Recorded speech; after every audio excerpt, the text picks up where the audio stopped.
ABP माझा, उघडा डोळे बघा नीट.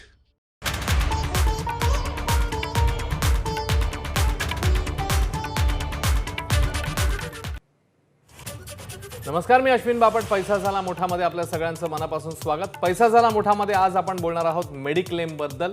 आणि या मेडिक्लेमची एकूणात गरज, त्याचं वर्षाच्या सुरुवातीलाच नेमकं कसं नियोजन करायचं याविषयी आपण तपशीलवार जाणून घेणार आहोत. आपल्या सगळ्यांनाच माहिती आहे, कोरोना काळाने खास करून या वैद्यकीय खर्चाबद्दल, मेडिक्लेम बद्दल आपल्याला अधिक सतर्क केलंय, अधिक जागरूक केलंय. या काळाने ती गरज अधोरेखित केली आहे आणि त्याच्यामुळे आता इथून पुढच्या काळामध्ये आपण हे प्लॅनिंग नेमकं कसं करायचं आहे, कोणकोणते महत्त्वाचे मुद्दे या अनुषंगाने लक्षात घ्यायचे आहेत, मेडिक्लेमची निवड कशी करायची आहे, त्याचे निकष कोणते आहेत, किती रकमेचा मेडिक्लेम, या सगळ्याबद्दल आता आपण तपशीलवार चर्चा करणार आहोत. आणि एबीपी माझाच्या फेसबुक पेजवर तुम्ही देखील या विषयाशी संबंधित प्रश्न आम्हाला नक्की विचारा. आपल्यासोबत आहेत आपले जनरल इन्शुरन्स तज्ज्ञ सचिन शेडगेजी. त्यांच्याकडे जाऊया आणि अधिक प्रश्न आपण त्यांना विचारूया, किंवा अधिक मुद्दे त्यांच्याकडनं जाणून घेऊया. सचिनजी, माझा आवाज पोहोचतोय आपल्यापर्यंत? हो, अश्विनजी येतोय तुमचा आवाज मला. सचिनजी, पहिला प्रश्न सगळ्यात सुरुवातीला तर तुम्हाला विचारेन मी, की जसं आपण म्हणतोय की कोरोना काळाने ही गरज आणखी आपल्याला हायलाईट करून दाखवली की किती महत्त्वाचं आहे मेडिक्लेम किंवा एकूणातच वैद्यकीय खर्च याच्यावर आपण अधिक बारकाईने लक्ष देणं. तर कार्यक्रमाच्या सुरुवातीला तुम्ही याच्याबद्दल नेमकं काय सांगाल आपल्या प्रेक्षकांना? आपण मुद्देवाईज तर जाऊच, पण सुरुवातीला काय सांगाल प्रेक्षकांना मेडिक्लेम आत्ताच्या काळात, जेव्हा की कोरोनाच्या या सगळ्या काळातून आपण बाहेर येतोय पण पूर्णपणे अजून कोरोना हद्दपार झालेला नाहीये, तर इथून पुढच्या काळामध्ये किती महत्त्वाचं असेल मेडिक्लेम लोकांच्या आयुष्यात? अश्विनजी, सर्वप्रथम पहिला आपल्या कार्यक्रमाच्या माध्यमातून आपण सगळ्या प्रेक्षकांना मी नवीन वर्षाच्या शुभेच्छा देतोय. खरंय, आणि उत्तम आरोग्याच्या शुभेच्छा देऊया सचिनजी. येस, उत्तम. कारण इन्शुरन्स हा शेवटचा पर्याय असतो आणि जर आपलं उत्तम आरोग्य आपण राखलं तर याची कदाचित गरज आपल्याला लागणार नाही. परंतु आपण आजचा जो विषय घेतलाय की नवीन वर्षामध्ये याचं नियोजन कशा पद्धतीने असलं पाहिजे, तर अतिशय महत्वाचा मुद्दा आहे की नजदीकच्या काळामध्ये आपण बघितलं असेल की कोविड पिरियडमध्ये लोकांनी कोविडच्या ट्रीटमेंटसाठी 10 ते 15 लाख सुद्धा खर्च केलेले आहेत. आणि अगोदर आपला असा समज होता की आपल्यासाठी 5 लाखाचा विमा हा सफिशियंट आहे, पण आता त्याचं गणित चुकलेलं आहे. ठीक आहे, त्याच्यामध्ये आपल्याला आता आपल्या आर्थिक कुवतीनुसार जेवढा जास्त मेडिक्लेम विमा घेता येईल तेवढा आपल्याला घेऊन ठेवला पाहिजे. जेव्हा आपण नियोजनाच्या बाबतीत बोलतोय की जर आपल्याला नियोजन करायचं आहे ते कोणत्या पद्धतीने आपल्याला हवं आहे, तर सगळ्यात पहिला म्हणजे 4 मुद्दे महत्वाचे मी तुम्हाला सांगणार आहे या ठिकाणी. पहिला जो मुद्दा आहे त्यामध्ये आपल्याकडे जी मेडिक्लेम पॉलिसी आहे त्याची जी राशी आहे ती आपल्याला चेक करून घ्यावी लागेल, ती आपल्या कुटुंबासाठी सफिशियंट आहे का. तर त्यासाठी आपली जी मेडिक्लेमचं सम इन्शुर्ड आहे म्हणजे विमा राशी आपल्याला वाढून घ्यावी लागणार आहे. आणि एक ठिकाणी आपण म्हणतोय की विमा राशी वाढवायची आहे, पण दुसऱ्या ठिकाणी विम्याचे हप्ते सुद्धा वाढत आहेत. तर या ठिकाणी त्यांचं समन्वय साधण्यासाठी आपल्याला माहितीये की बाजारात टॉप अप इन्शुरन्स सुद्धा अवेलेबल झालेले आहेत. त्यामुळे सध्याची तुमची जी मेडिक्लेम पॉलिसी आहे आणि त्यामध्ये जर टॉपअप तुम्ही एक पॉलिसी घेतलीत तर त्यामध्ये तुम्हाला कमी पैशामध्ये जास्तीत जास्त तुम्हाला विमा राशी तुम्ही घेऊ शकता. त्याचप्रमाणे दुसरा जो महत्वाचा मुद्दा आहे त्यामध्ये बऱ्याच वेळा काय होतं की आपण ज्या ठिकाणून विमा काढलाय तो खूप महाग असतो कम्पॅरेटिव्हली अदर इन्शुरन्सच्या त्याच्याबरोबर कम्पेअर केलं तर त्यावेळी आपल्याला मार्केटमध्ये चेक करावं लागेल की आपल्या विम्याच्या हप्त्यापेक्षा कमी हप्ता असणारे विमा मार्केटमध्ये असतील तर तुम्ही तुमची ती पॉलिसी ही पोर्ट करू शकता. पोर्ट करणं म्हणजे काय की सध्याचे जे टर्म्स अँड कंडिशन जे आहेत ते same terms and condition continuity benefit मध्ये ती पॉलिसी तुम्ही त्या इन्शुरन्समध्ये जाऊन पोर्ट करू शकता. तिसरा जो मुद्दा आहे की बऱ्याच वेळा आपल्या पॉलिसीमध्ये कॅपिंग्स असतात आणि ह्या कॅपिंग्स वेव ऑफ करण्यासाठी त्याच इन्शुरन्स कंपनीमध्ये जर थोडंसं ऍडिशनल प्रीमियम पे केलं तर ह्या कॅपिंग सुद्धा निघून जाऊ शकतात. आणि चौथा महत्वाचा मुद्दा आहे तो म्हणजे ज्या इन्शुरन्स कंपनीमधून तुम्ही विमा घेतलेला आहे तर मग आपण ज्या ठिकाणी राहतो किंवा ज्या हॉस्पिटलमध्ये जाऊन आपल्याला ट्रीटमेंट घ्यायची आहे ते जे हॉस्पिटल्स आहेत ते आपल्या इन्शुरन्स जिकडून तुम्ही इन्शुरन्स घेतले त्यामध्ये त्या पॅनलवर आहेत की नाही हे कृपया चेक करून घ्या, जेणे की इमर्जन्सीच्या वेळी तुम्हाला कॅश अरेंज करायची धावपळ करायला लागणार नाही तर कॅशलेस मध्ये तुम्हाला ते विमा मिळू शकतात. म्हणून ह्या सध्याच्या परिस्थितीमध्ये जेवढा जास्त विमा तुम्हाला घेता येईल तेवढा तुम्ही घेऊन ठेवला पाहिजे. सर्वात महत्वाचं म्हणजे जेव्हा तुमचं रिन्युअलची डेट जवळ येईल ठीक आहे त्याच्या 3 महिने अगोदरपासून तुम्हाला ही प्रोसेस सुरू करायला लागेल, कारण लास्ट मोमेंटला तुम्हाला जाऊन घाई गडबडमध्ये कुठलाही तुम्ही चुकीचा निर्णय नक्कीच खरंय. आपण मुद्देवाईज किंवा एकूणातच या सगळ्या प्रोसेसमध्ये वेगवेगळे कोणते टप्पे आहेत त्याच्यावाईज जाऊया. आता मला सगळ्यात सुरुवातीला तुम्हाला विचारायचं आहे की या मेडिक्लेमची निवड, जेव्हा की आपण वर्षाच्या सुरुवातीला हे प्लॅनिंग आपल्या प्रेक्षकांना करायला सांगतोय, मेडिक्लेमची निवड नेमकी कशी करायची, माझ्यासाठी हा मेडिक्लेमचा म्हणजे ही मेडिक्लेमची जी स्कीम आहे किंवा ही जी ऑफर आहे ही योग्य आहे, हे नेमकं कसं आपण ओळखायचं, त्याच्यासाठी आपण काय निकष लावायचे, काय सांगा? साधारण सगळ्यात महत्वाचं म्हणजे ज्यावेळी मी मेडिक्लेम पॉलिसी घेतो आणि ज्यावेळी एखादी इमर्जन्सी आली माझ्यावर, जेव्हा मला त्याची गरज लागली, तर ते पैसे त्या वेळेला मला मिळाले पाहिजे. नक्कीच. नंबर 1 की मार्केटमध्ये जवळजवळ 30 इन्शुरन्स कंपन्या आहेत ज्या मेडिक्लेमचे विमे देतात. पण त्या 30 कंपन्यांमध्ये नेमकी मी माझी कंपनी ओळखायची कशी? तर तुम्हाला माहिती असेल की तुम्ही ह्या सगळ्याच कंपनीला रेग्युलेट करणारी बॉडी आहे IRDA, आणि IRDAच्या वेबसाईटवर जाऊन तुम्ही त्या कंपन्यांनी किती क्लेम सेटल केले त्यावरून तुम्हाला कळेल कुठली कंपनी क्लेम देण्यामध्ये किती चांगली आहे म्हणून. सेकंड, दुसरं जसं कॅशलेसचा मुद्दा मी बघितला, कारण आपण ह्या पॉलिसी का घेतो तर इमर्जन्सी वेळेत, इमर्जन्सी असेल त्यावेळी ही पॉलिसी आपल्याला कामाला आली पाहिजे. तर त्यावेळी आपल्या आसपासला किंवा मी ज्या हॉस्पिटलमध्ये जाऊन ट्रीटमेंट घ्यायची किंवा माझ्या कुटुंबाची ट्रीटमेंट करायची आहे, ते हॉस्पिटल त्या पॅनलवर असणं खूप गरजेचं आहे. आणि तिसरं महत्वाचं म्हणजे जेव्हा सगळ्यात चॅलेंजिंग गोष्ट आहे की मला नेमकं सम इन्शुर्ड म्हणजे माझी विमा राशी केवढी असली पाहिजे. तर हे सगळं तुमच्या जीवनशैली किंवा तुम्ही ज्या हॉस्पिटलमध्ये जाऊन ट्रीटमेंट करणार तर त्यातल्या मोठ्या आजाराचा खर्च किती असेल, त्याचप्रमाणे तुम्ही कुठल्या विभागात राहता, तुमचं एज किती आहे, ह्या सगळ्या गोष्टी लक्षात घेऊन आपल्याला हे सिलेक्शन केलं पाहिजे, इन्शुरन्स कंपनीचं सिलेक्शन. बरं, आणखी एक मुद्दा जो तुम्ही पहिल्यांदाच म्हणजे एपिसोडच्या सुरुवातीलाच म्हणालात की टॉपअप विम्यामार्फत कमी पैशात जास्त विम्याच्या रकमेबद्दल, तर त्याच्याबद्दल आम्हाला जरा नेमकं सांगा. टॉपअप विमा. ओके सर, आता तुम्हाला एक उदाहरण देतो. एक कुटुंब आहे, हजबंड, वाईफ आणि त्यांचा मुलगा आहे. ठीक आहे. जर त्या माणसाचं वय 40 आहे, त्याच्या वाईफचं वय 35 आहे आणि मुलाचं वय 8 आहे साधारण. ठीक आहे. जर तुम्ही त्या कुटुंबासाठी 5 लाखाचा मेडिक्लेम विमा घ्यायला गेलात तर तुम्हाला 28 ते 29 हजार रुपये साधारण प्रीमियम येतं. जर त्याच पॉलिसीवर जर तुम्ही टॉपअप विमा घेतला 15 लाख रुपयाचा, तर फक्त 6 ते 7 हजार रुपये ऍडिशनल पैसे पे करून हे 15 टॉपअपचे 15 आणि हे 5 मिळून तुम्हाला 20 लाखाचा विमा मिळू शकतो. बर. आपल्याला सचिनजी प्रश्न देखील यायला सुरुवात झालेली आहे. आपण आणखी काही मुद्दे बघूयाच, पण संदीप शेळके पहिला प्रश्न विचारतायत. बँकेमार्फत मिळणाऱ्या मेडिक्लेम पॉलिसीबद्दल, बँकेच्या टायअप ब्रेक झाल्यास इन्शुरन्स कंपनी पॉलिसी रिन्यू न करता फ्रेश पॉलिसी घेण्यास सांगते, तेव्हा काय करायचं? यात कंटिन्युटी ब्रेक होते का आणि बेनिफिट लॉस होतो का? मग त्यावेळी नेमकं काय करायचं, असा त्यांचा प्रश्न आहे. ओके, जेव्हा बँकेची पॉलिसी असते आणि त्यावेळी जर ती त्या बँकेने किंवा इन्शुरन्स कंपनी कोणी निर्णय घेतो की यापुढे आम्हाला हे कंटिन्यू नाही करायचं, त्यावेळी तुम्ही ज्या इन्शुरन्स कंपनीचं बँकेबरोबर टायअप आहे त्या इन्शुरन्स कंपनीमध्ये ती पॉलिसी जाऊन मर्ज करू शकता. नंबर 1.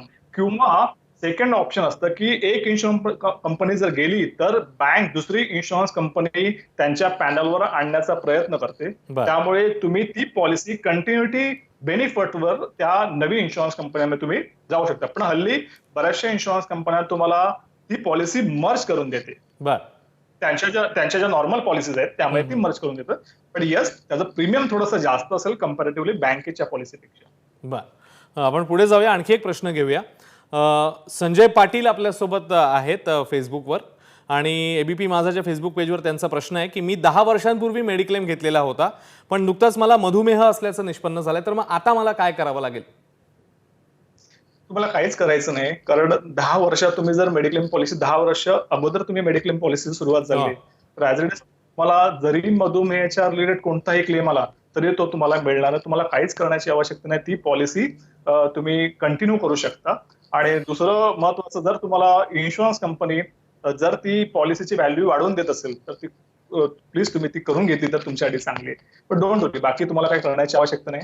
तुम्हाला जरी मधुमेहाचा क्लेम आला तुम्हाला नक्की मिळेल त्यामध्ये. बरं, आणखी अनेक मंडळी जॉईन झाले. सचिनजी, अंबर पिल्लई आहेत आपल्यासोबत, गणेश वाडेकर आहेत. गणेश वाडेकर असं विचारतात की फोन पे वरील विमा नेमका कसा असतो, त्यामध्ये काही ऑफर्स असतात का, या अनुषंगाने काय सांगा? सो आता प्रत्येक तुम्हाला माहिती आहे की ज्या ज्या कंपन्या आहेत त्यांचं टायअप जे आहे ते इन्शुरन्स कंपन्यांबरोबर होतं. त्यामुळे त्या ठिकाणी ते जे स्पेशल प्रोडक्ट डिझाईन करते त्या फोन पे सारख्या ज्या कंपन्या आहेत त्यांच्याशी कनेक्ट करणार. आपल्याला माहिती असते की अगोदर आपल्याला क्रेडिट कार्ड बरोबर सुद्धा आपल्या बऱ्याचशा इन्शुरन्स कंपन्या विमा देतात. त्याच पद्धतीचा हा विमा आहे.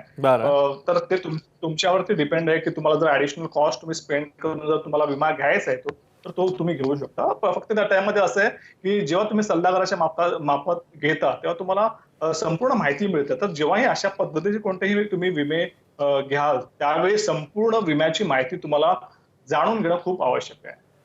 बर, एक पुढचा मुद्द्याकडे आपण जाऊया जो तुम्ही सांगितलेला होता, ज्याच्यामध्ये आपण खरं तर टॉपअप बद्दल मी तुम्हाला विचारलं होतं. मात्र टॉपअपच्या व्यतिरिक्त आणखी एक मुद्दा याच्यामध्ये येतो, तो म्हणजे हल्ली बऱ्याच विमा कंपन्यांनी विम्याचे हप्ते जे आहेत ते वाढवलेले आहेत. तर त्यामागे नेमकं काय कारण आहे आणि मग इकडे ग्राहक म्हणून किंवा ज्याला हा विमा घ्यायचा आहे त्याने नेमक्या कोणत्या गोष्टींची खबरदारी घ्यायला हवी? आपण बघितलं की हल्लीच जवळजवळ बऱ्याच इन्शुरन्स कंपन्यांनी त्यांचे विम्याचे हप्ते वाढवले. त्याचं कारणही असं आहे की IRDने एक सगळ्या इन्शुरन्स कंपन्यांना एक सर्क्युलर काढले. एक विशिष्ट आजार अगोदर ते विम्यामध्ये मिळत नव्हते, बरोबर, ते आता इन्क्लूड केलेले आहेत. त्यामुळे त्याचा भार जो आहे तो इन्शुरन्स कंपन्यांवर येणार आहे आणि त्यामुळे हे प्रीमियमचे जे हप्त्याचा दर आहे हा वाढताना दिसतोय आपल्याला. पण डोंट वरी, हे जरी थोडे 15 ते 20 किंवा 30% जरी वाढले असतील पण येणाऱ्या काळात त्याचं बेनिफिट नक्की आपल्या ग्राहकांना मिळू शकतं. बर, त्याच्यामध्ये आणखी पुढच्या मुद्द्याकडे आपण जायचं झालं तर मला तुम्हाला विचारायचं आहे की बऱ्याच वेळा ऑफिसमधनं देखील विमा दिला जातो. मग अशा वेळी वेगळा विमा घेणं गरजेचं असतं का? तुम्ही काय ऍडवाइस कराल? जेव्हा आपल्याला ऑफिस आपल्याला विमा देतो त्यावेळी आपला पर्सनल एक विमा असण्याचं गरजेचं आहे. 2-3 कारण आहेत. एक तर असं कारण आहे की बऱ्याच वेळा आपण बघतोय की हल्ली आपले जॉब चेंज आपण बरेच वेळा करतो आणि मग तुम्ही दुसऱ्या कंपनीमध्ये जेव्हा जाता त्यावेळी तिकडे विमा असेलच असं माहित नाही, असं काही नक्की नाही. तर दुसरं की जेव्हा तुम्ही कंपनी शिफ्ट करता तर तो मधला जो पिरियड आहे ना त्यामध्ये तुम्ही अनइन्शुअर्ड राहण्याची म्हणजे तिकडे चान्सेस जास्त आहेत. दुसरं एक महत्वाचं की हा जो विमा आहे जोपर्यंत तुम्ही त्या कंपनीत कार्यरत आहात तोपर्यंत तुम्हाला ती कंपनी विमा देते. पण एकदा का तुम्ही रिटायर झालात त्यानंतर मग तुमच्याकडे विमा नसतो आणि त्यावेळी वय जास्त असल्या कारणाने एकतर विमा तुम्हाला महाग मिळतो आणि जर कोणते आजार असतील तर ते सुद्धा आपल्याला पहिल्या 4 वर्षात मिळत नाहीत. त्यामुळे मुळामध्ये जर तुमच्याकडे जर तरुण वयापासूनच जर ते विमा तुमच्याकडे असेल, मेडिक्लेम विमा, तर तुम्हाला भविष्यामध्ये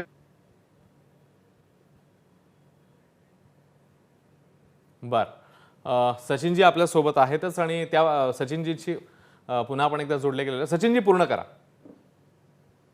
हा, जर येणार जेव्हा रिटायरमेंटच्या नंतर खऱ्या अर्थाने जी आपल्याला गरज लागते.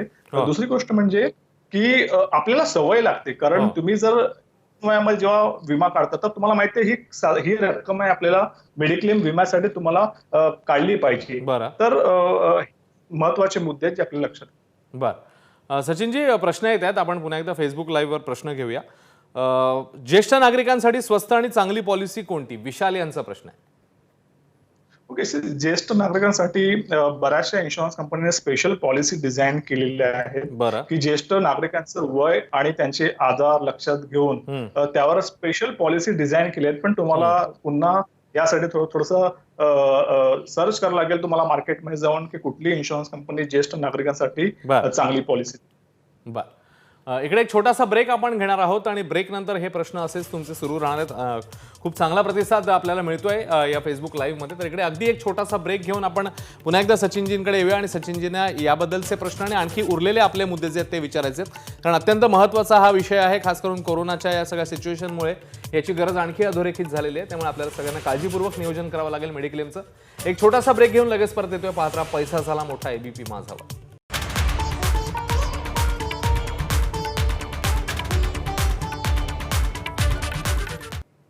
आपण बघताय पैसा झाला मोठा, ABP माझावर. आजचा आपला विषय अत्यंत महत्त्वाचा, मेडिक्लेमचं नियोजन करायचं आणि ते देखील वर्षाच्या सुरुवातीलाच, जेणेकरून येणाऱ्या काळामध्ये जर तशी काही आपत्ती दुर्दैवाने आली किंवा काही वैद्यकीय खर्च वाढला तर त्याच्यातनं आपल्याला मार्ग काढायला किंवा आर्थिकदृष्ट्या तो ताळमेळ साधायला सोपं जातं. आपल्यासोबत जनरल इन्शुरन्स तज्ज्ञ सचिन शेडगे आहेत, त्यांच्याकडे पुन्हा एकदा जाऊया आणि आपल्याला प्रश्न येत आहेत. सचिनजी, एक प्रश्न आलेला आहे प्रशांत यांचा. ते असं विचारतायत यामध्ये की विमा कंपनीकडनं योग्य परतावा मिळाला नाही तर कायद्यामध्ये नेमकी काय तरतूद आहे, काय सांगाल? ओके सी जर विमा कंपन्यांकडून जर तुम्ही एखादा क्लेम केला असेल आणि संपूर्ण रक्कम मिळाली नाही तर तुम्हाला पहिला विमा कंपन्यांचं ग्रीव्हन्स डिपार्टमेंट असतं तर त्या तिकडे तुम्हाला त्यात तिकडे कंप्लेंट करावं लागते आणि विमा कंपनीच्या ग्रीव्हन्स डिपार्टमेंटकडून जर तुम्हाला योग्य ते उत्तर नाही आलं तर तुम्हाला ऑम्बड्समॅन असतं म्हणजे इन्शुरन्सच्या केसेस हँडल करण्यासाठी तुम्हाला ऑम्बड्समॅन आहे तर तिकडे तुम्ही तुमची तक्रार फाईल करता काय करू शकता किंवा मग तुम्ही कन्झ्युमर कोर्टमध्ये जाऊन सुद्धा तुम्ही तुमची तक्रार फाईल करू शकता. अजून एक प्रश्न आलेला आहे एटीडी इन्कम टॅक्स स्लॅबमध्ये हेल्थ इन्शुरन्सचा बेनिफिट कसा घेता येतो किरण यांचा प्रश्न आहे. ओके सो एटीडी मध्ये तुम्हाला तुम्ही जर फॅमिलीसाठी विमा घेतला असेल तर तुम्हाला 25,000 पर्यंत तुम्हाला एटीडी मध्ये त्याचं बेनिफिट मिळतं आणि पॅरेंट्ससाठी जर असेल तर तुम्हाला पॅरेंट्सचं वेगळं आणि तुमच्या कुटुंबाचं म्हणजे हस्बंड वाईफ आणि त्यांचा मुलगा त्यासाठी तुम्हाला वेगळं बेनिफिट मिळतं. प्रशांत भंडारेंचा एक प्रश्न आहे की ग्रुप पॉलिसीमध्ये मेडिक्लेम काढला तर त्याविषयी मार्गदर्शन करा. ग्रुप पॉलिसीमध्ये मेडिक्लेम काढणं ग्रुप पॉलिसी कुणासाठी दिलं जातं तर सर्वसाधारण ज्या कंपन्या असतात तर कंपन्या आपल्या एम्प्लॉईसाठी ग्रुप मेडिक्लेम काढतात पण हल्ली बऱ्याचशा इन्शुरन्स कंपन्यांनी कुटुंबासाठी सुद्धा ग्रुप मेडिक्लेम सुरू केलेले आहेत म्हणजे संपूर्ण कुटुंब त्या एका पॉलिसीमध्ये समाविष्ट होऊ शकतं. बरं बरं आणखी एक प्रश्न आपल्याला आलेला आहे तो प्रश्न आहे रवींद्र यांचा की माझं वय 40 वर्ष आहे मला मधुमेह आहे. मगाशी एक मधुमेही प्रेक्षक म्हणजे त्यांना मधुमेह झाला होता आणि 10 वर्षापूर्वी 8 वर्षापूर्वी त्यांनी मेडिक्लेम काढलेला. आता यांचा असा प्रश्न आहे की मला मधुमेह आहे तर मी मेडिक्लेम घेऊ शकतो का आणि मेडिक्लेम घेतला तर लगेच त्याचा लाभ मला मिळेल का. वय आहे 40 वर्ष. असं जर 40 वर्ष आणि त्यांना मधुमेह आहे तर जरूर तुम्ही मेडिक्लेम घेऊ शकता. तर तुमच्या संपूर्ण टेस्ट केल्या जाते म्हणजे मेडिकल टेस्ट करून विमा कंपनी तो मेडिकल घेईल आणि त्यानंतर पहिल्या 4 वर्षापर्यंत मधुमेहाच्या रिलेटेड कोणताही क्लेम आला तर तुम्हाला मिळणार नाही. 4 वर्षानंतर तुम्हाला तो त्याच्या संदर्भ रिलेटेड क्लेम आता मिळेल पण तुम्हाला जो वेटिंग पिरियड हा तुम्हाला इन्शुरन्स कंपनीकडून चेक करून घेणं गरजेचं आहे. बऱ्याच ठिकाणी 3 वर्ष आहे कुठल्या ठिकाणी 4 वर्ष आहे तर त्यातली एक कंपनीची तुम्ही निवड करून हा नक्की तुम्ही विमा घेऊ शकता. वैभव पाटील यांचा असा प्रश्न आहे की कॉम्प्रेहेन्सिव्ह किंवा नॉन कॉम्प्रेहेन्सिव्ह विमा घ्यायचा असेल तर कोणत्या गोष्टी लक्षात ठेवल्या पाहिजेत काय सांगा. कॉम्प्रेहेन्सिव्ह नॉन कॉम्प्रेहेन्सिव्ह म्हणजे ज्या आता या पॉलिसीमध्ये कॉम्प्रेहेन्सिव्ह म्हणजे ज्या ठिकाणी संपूर्ण विम्याचे पैसे मिळतात म्हणजे ज्या ठिकाणी कोणत्याही प्रकारची रूम रेंट कॅपिंग नसेल किंवा डिझीज वाईज कॅपिंग नसेल तर अशा प्रकारचे विमे आहेत हे कॉम्प्रेहेन्सिव्ह असतात की ज्या ठिकाणी डिडक्शन खूप कमी प्रमाणात होतं आणि तुम्हाला संपूर्ण विम्याचा म्हणजे ट्रीटमेंटचा संपूर्ण खर्च तुम्हाला मिळतो हे कॉम्प्रेहेन्सिव्ह आहे. बर प्रमोद वाघ म्हणतात की माझा मागील वर्षीचा हप्ता 9,000 होता आता रिन्युअलला 18,000 झाला कोणताही क्लेम घेतला नाही तरी तो हप्ता डबल झालाय तर त्याचं कारण काय असावं आणि आता मी नेमकं काय करायचं. आपल्याला माहितीये की आता जस्ट आपण डिस्कस केलं ह्या वर्षी बऱ्याच इन्शुरन्स कंपन्यांनी त्यांचे मेडिकलचे हप्ते वाढवलेले आहेत तर त्यामुळे हे डबल होण्याचं 2 कारण आहेत. एक तर इन्शुरन्स कंपन्याने त्याचे हप्ते प्रीमियम वाढवले आहेत दुसरं म्हणजे एज स्लॅब जर चेंज झाला जर विशिष्ट एज मधून म्हणजे फॉर एक्झाम्पल त्याचे 5-5 वर्षाचे एज स्लॅब्स आहेत तर तुम्ही जेव्हा दुसऱ्या एज स्लॅब मध्ये जातात तेव्हा सुद्धा तुमचं इन्शुरन्सचं प्रीमियम वाढतं तर ह्या दोन्ही गोष्टी असल्या कारणाने तुमचं प्रीमियम वाढलं असेल. सुनील पाटील विचारतात की या मेडिक्लेमला आजाराचं कोणत्या असं काही बंधन आहे का की अमुक एक आजारासाठी मेडिक्लेम मिळेल अमुक एक आजारासाठी नाही असं काही आहे. सो यामध्ये असं आहे की एक बेसिक कंडिशन आहे की कमीत कमी एखादा आजार झाला तर त्याचं 24 तासाच्या वर जर ट्रीटमेंट झाली तरच तुम्हाला इन्शुरन्स कंपनी त्या ट्रीटमेंटची कॉस्ट परत देते आणि त्याच्यामध्ये असे विशिष्ट आजार असे कोणतेही नाहीत. कुठल्याही प्रकारचा जर आजार झाला तिकडे डायग्नोसिस झाला आणि त्यावर ट्रीटमेंट झाली तर सगळे पैसे तुम्हाला मिळतात. फक्त 2-3 आजार आहेत जसं HIV वगैरे आहे तर ते तुम्हाला फक्त इन्शुरन्स घेते वेळी एक्सक्लुजनची लिस्ट आहे जी आजारांची ती तुम्हाला एकदा चेक करून घ्यावी लागेल. बर प्रशांत आडकर यांचा प्रश्न आहे की दिव्यांगांसाठी या मेडिक्लेम संदर्भात काही वेगळी प्रोसिजर आहे का किंवा काय प्रोसिजर आहे त्यांनी कसं पुढे जावं. येस काय खूप महत्वाचा आणि चांगला प्रश्न आहे की गेल्या वर्षीपर्यंत इन्शुरन्स कंपन्या दिव्यांगांसाठी मेडिक्लेम इन्शुरन्स देत नव्हते पण आताच एक IRDAचं सर्क्युलर आलंय आणि दिव्यांगांसाठी सुद्धा IRDAने इन्शुरन्स कंपन्यांना सांगितलंय की तुम्ही ह्यांना मेडिक्लेम विमा देण्यासाठी म्हणजे सुरुवात करायची तर त्यांना सुद्धा मेडिक्लेम विमा मिळू शकतो. बरं आणखी एक मुद्दा जो आपल्या ग्राफिक पार्टमध्ये देखील आहे तो म्हणजे शहरी आणि ग्रामीण तर त्या अनुषंगाने तुम्ही काय सांगाल नेमकं शहरी भागात जी मंडळी राहतात त्यांच्यासाठी आणि ग्रामीण भागात राहतात त्यांच्यासाठी खास करून ग्रामीण भागातले जे लोक आहेत त्यांनी नेमके मेडिक्लेम काढताना काय गोष्टी लक्षात घ्यावा काय सांगा. येस. आपण जर बघितलं तर 50,000पासून ते 1 कोटीपर्यंत वेगवेगळ्या टप्प्यामध्ये आपण हे विमा घेऊ शकतो. बरोबर. तर ग्रामीण भागातली जी लोक आहेत त्यांनी बघितलं पाहिजे की आपण ज्या हॉस्पिटलमध्ये जाऊन ट्रीटमेंट घेणार आहोत, बरोबर, तर त्या ठिकाणची सगळ्यात मोठ्या आजाराची कॉस्ट किती आहे, मग त्याप्रमाणे तो विमा आपल्याला डिसाईड केला पाहिजे. जरी ग्रामीण भागात राहणारा माणूस असेल आणि तो म्हणाला की मला शहरात जाऊन जर ट्रीटमेंट घ्यायची तरी सुद्धा जर त्याची पैसे म्हणजे प्रीमियम पे करण्याची कुवत असेल, आर्थिक परिस्थिती चांगली असेल, तर डेफिनेटली तो शहरात जाऊन सुद्धा घेऊ शकतो. पण ग्रामीण भागामध्ये साधारण तुम्हाला आजच्या घडीला म्हणजे 3 ते 10 लाखाच्या दरम्यान तरी त्यांचा विमा असणं गरजेचं आहे. आणि जे शहरी भागात आहेत त्यांना मी म्हणेन की 5 लाखाच्या वर ते 5 ते 15 लाखापर्यंत तुम्ही विमा म्हणजे ते टॉपअप आणि बेस पॉलिसी मिक्स करून तुम्ही घेऊ शकता. बरं, अमोल देव आणि त्यांच्यासारखे अनेक प्रेक्षक आहेत ज्यांनी एक कॉमन प्रश्न म्हणून जाता जाता फक्त तो विचारतो, अगदी थोडक्यात सांगाल. टर्म इन्शुरन्स विषयी काही मंडळींना माहिती पाहिजे. आताच्या काळात टर्म इन्शुरन्स किती महत्त्वाचं आणि कोणकोणत्या गोष्टी प्रामुख्याने लक्षात घ्यायच्या टर्म इन्शुरन्स घेताना, अगदी थोडक्यात. टर्म इन्शुरन्स तुम्हाला माहिती आहे की आपण जेव्हा नसतो, एखाद्या वेळेस आपला मृत्यू झाला तर आपल्या मृत्यू पश्चात आपल्या कुटुंबाला सपोर्ट करण्याचं टर्म इन्शुरन्स खूप मोठं काम करतं. तर त्यामुळे टर्म इन्शुरन्स मध्ये तुमच्या ज्या लायबिलिटीज आहेत, लोन आहेत, त्यानंतर तुमची इन्कम आहे, त्याला कंबाईन करून तुम्हाला टर्म इन्शुरन्स घ्यायचं. सोप्या भाषेत सांगायला गेलं तुमची आजच्या तारखेचं जे वार्षिक उत्पन्न आहे त्याच्या 10 पट तुम्हाला टर्म इन्शुरन्स घेणं गरजेचं आहे. खूप महत्त्वाचा मुद्दा आपल्याला सांगितलेला आहे सचिन शेडगेजींनी आणि याविषयी आणखी काही सचिनजी येणाऱ्या काळामध्ये आपण एपिसोड्स करूया, कारण खूप सुंदर प्रतिसाद आपल्याला मिळालेला आहे फेसबुकवर. अनेक मंडळी जॉईन झाली, ते सगळ्यांचे आभार मानूया. खूप खूप धन्यवाद तुम्हाला देखील या महत्त्वाच्या माहितीबद्दल. आणि याचसोबत पैसा झाला मोठामध्ये आता आपण इकडेच थांबतोय. एक छोटासा ब्रेक. पुन्हा भेटणार आहोत पुढच्या आठवड्यामध्ये नव्या विषयासह. पाहत राहा एबीपी माझा.